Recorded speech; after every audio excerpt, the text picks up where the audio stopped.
ओ, ये क्या है? तुम खुद देख लो।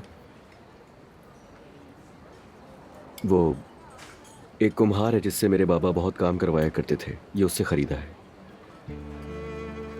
वैसे तो मैं तुम्हारे लिए कोई बहुत खास चीज बनवाना चाहता था, मगर उसने कहा बाद में बनाएगा, वक्त नहीं है।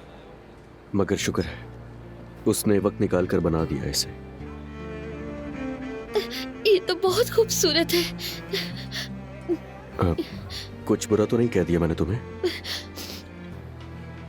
जब मैं छोटी थी तो अपने घर वालों के साथ कुम्हार की दुकान जाया करती थी।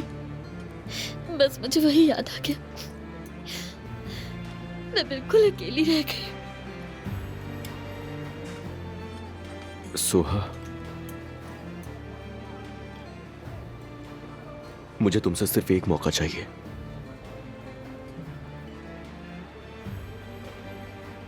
सिर्फ एक मौका। मैं तुम्हारे हर एक आंसू का बदला लूंगा उन लोगों से।